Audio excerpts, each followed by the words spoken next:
Welcome to the Deep Dive, where we take on complex research, dense reports, and your questions and try to turn them into, well, genuinely useful knowledge. Hmm. Today, we are wading into what is, I think, arguably the defining global health challenge of the last few years. And I'm not talking about the acute virus itself, but the long, grinding aftermath, Hmm. post-COVID syndrome, long COVID. And we're really going to focus on the ghost in the machine that haunts millions, which is just this unrelenting, crushing fatigue. It's an overwhelming burden. You have millions of people who can't work, can't live their lives fully, and we're still searching for targeted approved treatments. Okay, exactly. We need more than just symptom management. We need something that gets at the root biological cause. Okay, let's unpack this. So our source material today is a really rigorous phased IA randomized placebo-controlled trial. It was just published in Lancet this January 2026. And this is where we find the potential breakthrough. It's a novel cell therapy called REGENECYTE. And our mission today is to take this pretty technical paper and really drill down for you. We want to understand if this radical approach, using specialized cells from banked umbilical cord blood, can offer a real, meaningful, and durable escape from this exhaustion. Because right now, there's just a void of effective treatments. There is. So if this works, it's not just some small improvement. It's a huge shift in our entire therapeutic strategy. This is absolutely one of those potential aha moments we look for. A real paradigm shift. It could be. Yeah. And to really get the significance here, we have to start where the patients start, with the symptoms. Long COVID is, it's complex. You have brain fog, muscle pain, breathing issues, a whole constellation of problems. But the sources are clear. Fatigue is consistently the most common, the most persistent, and crucially the most debilitating symptom of them all. And we're not talking about just being tired. Not at all. We're talking about a profound total body exhaustion that you can't just sleep off. It literally stops people from living their lives. That context is so important. Yeah. Because the authors here, they really zeroed in on the single greatest blocker to quality of life, that physical exhaustion. Here's where it gets really interesting. The treatment they're using is totally novel. It's called REGENECYTE. So, to be specific, the study defines it as an allogeneic hematopoietic progenitor cell therapy, an HPC therapy, and it's derived specifically from cord blood. Okay, let's pause on that jargon for a second. Please. Allogeneic hematopoietic progenitor cells sounds, I know, very technical, but think of them as specialized, highly flexible cells. They're like the body's natural repair crew, and they're taken from banked umbilical cord blood. A repair crew. I like that. Yeah, their main job when they're injected is to modulate the immune system and potentially repair damaged tissue. They're the cleanup crew after the viral storm has passed. So the idea is that the body is sort of stuck in this state of chronic inflammation or maybe cellular damage months after the virus is gone, like a systemic low-grade fallout. And these HPCs are basically being deployed to go in and start fixing that broken infrastructure and maybe calm down that hyperactive immune response. That's the core hypothesis, yes. They act as really potent immunomodulators and might help with local tissue repair. The goal is to reset that systemic dysregulation. Which is something traditional medicine has just completely struggled with for this kind of chronic fatigue. Totally failed to do. So this trial is trying to fill that void with something new. And because it's such a novel approach, using these high-dose cells, the trial design had to be incredibly rigorous. This was a randomized, single-blind, placebo-controlled phase IA trial, all conducted in the USA. And for you listening, phase my IA. Yeah. That basically means they're not trying to get final FDA approval just yet. They're checking two main things. Right. First, is this mechanism safe? And second, does it show a clear signal that it actually works in humans? They need to see if the hypothesis holds up before they pour millions into a giant phase 3 trial. Exactly. And their patient selection was meticulous. They really wanted to focus on people with truly established long COVID. So they enrolled adults 18 to 65 who had persistent symptoms for between 6 and 18 months. And a key safety check. Everyone had to be confirmed negative for SARS-CoV-2 right before enrollment, so no active infections. Right. The trial ran through most of 2023, and they ended up with 30 eligible patients who completed the full study. And to give you a bit of demographic context, to help you visualize who they were treating, the mean age was about 22, 70% of the participants were female, and on average, they've been dealing with these awful symptoms for 306 days. 306 days, just think about that. Almost a full year living under that physical cloud. that really underscores why these results matter so much. Absolutely. Now let's get into the treatment protocol itself, because this is where you see the complexity and the potential risks. Patients were randomized 2-to-1, so for every one person on placebo, 2 got REGENECYTE. And it wasn't just a one-and-done shot, right? This was a pretty significant commitment. A huge commitment. It involved repeated intravenous infusions. It was an intensive 6-week course. 6 weeks. Yes. They got 3 separate infusions over that time, with a 3-week gap between each dose. And the dosage, it was substantial. Each dose had at least 10 million total nucleated cells per kilogram of body weight. Wow. Per kilogram. So the cumulative dose was at least 30 million of these cells per kilogram per patient. A truly significant cellular load being pumped into these people. Repeatedly, over 6 weeks. That must have raised some huge safety questions. It did.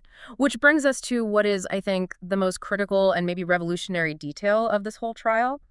The cord blood cells they used were sourced from different donors, and crucially, they were administered without HLA matching. Wait, say that again. Unmatched. Unmatched. For listeners who might not be familiar with cell therapy, that detail changes everything. Usually, like in a bone marrow transplant, you need a near-perfect match of these things called human leukocyte antigens, HLA, to stop the recipient's body from violently rejecting the new cells. And that matching process is incredibly difficult, expensive, and time-consuming. It can limit the donor pool to almost nothing. Right, like 1 in a million. Exactly.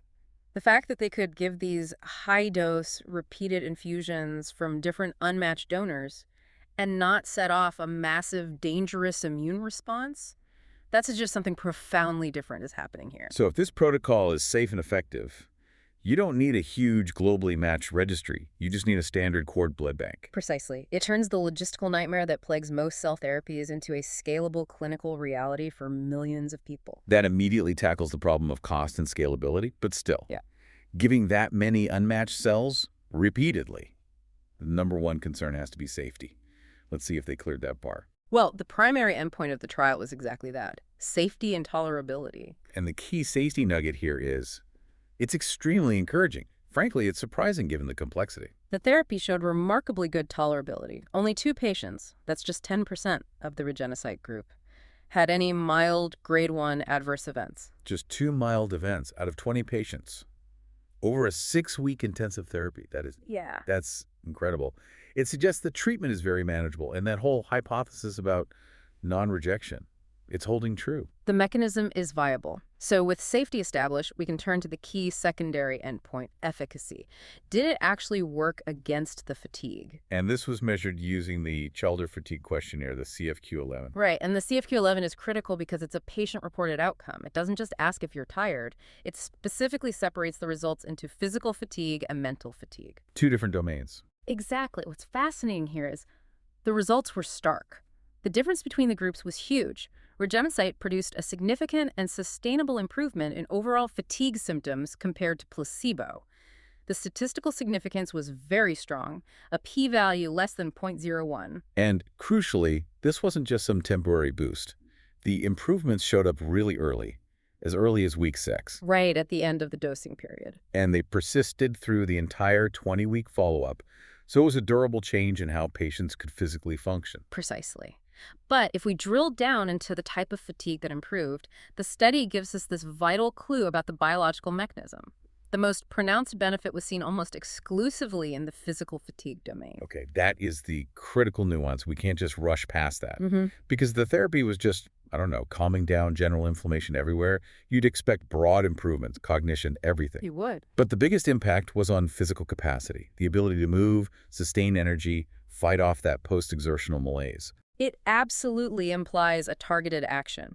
The cells might be going to, or having their biggest effect on, sites related to physical energy metabolism. Like what? The muscles? Perhaps repairing microvascular damage or dampening inflammation in skeletal muscle, or even addressing mitochondrial dysfunction, the failure of the cell's little power plants. The physical engine of the body seems to have been repaired. They also looked at some exploratory endpoints, right? Quality of life, cognition. They did. And logically, that physical function improvement drove an improvement in quality of life. Things like being able to do usual activities, improvements in mental well-being. But, and this is the important contrast, it brings us back to your point about specificity. Hmm. While physical fatigue got so much better, There were no significant changes in scores for frailty or for objective cognitive performance. And that sharp contrast, fixing the body's energy while leaving the specific metrics for brain fog untouched, that tells us more about the complexity of long COVID than maybe anything else. It really does. It supports the hypothesis that post-COVID syndrome isn't just one disease. You might have these distinct subphenotypes, one dominated by physical energy failure and another dominated by neurological and cognitive issues. And this therapy seems highly effective against the first, but maybe not the second. So what does this all mean? It means we have an extremely compelling result from a phase 3 trial. To synthesize the data, REGENECYTE was found to be exceptionally well tolerated and safe, even with that intense protocol of repeated infusions from different unmatched donors. Which is still just amazing to me. It is. If we connect this to the bigger picture, the therapy produced a meaningful and durable reduction in fatigue, which, as we said at the top, is the single most burdensome feature of post-COVID syndrome. So that combination of strong efficacy against physical fatigue and that really robust, scalable safety profile, it just positions this as a major new therapeutic strategy. A highly promising one, yes. And these positive results, they strongly support the need for more, for larger scale clinical development. And it's not just for long COVID, right? That's a great point. These cellular principles could potentially be applied to other chronic fatigue-related conditions that have no good treatments. Myalgic encephalomyelitis, for example. It opens up a huge new avenue of research in regenerative medicine. A whole new playbook. To summarize the core takeaway for you, this highly rigorous phased A.I.O trial showed that an allogeneic, off-the-shelf, unmatched cord blood therapy successfully tackled the persistent, debilitating physical fatigue of long COVID. It offered durable results and had an outstanding safety profile. And that distinction, physical fatigue showing the most pronounced improvement while cognitive scores did not significantly change, that really does suggest a distinct biological mechanism is being targeted here, one focused on energy generation at the cellular level. So here's the final thought. What implications does this specificity targeting physical function and energy, but not necessarily the brain fog, have for how we define and treat the multiple potential root causes of post-COVID syndrome? What aspect of this research, based on what we've covered today, would you want to see explored in the next phase? Would you want them to focus on the non-responders, the ones who primarily have brain fog, or would you want more evidence on just how long these physical improvements last? Something to think about until our next deep dive.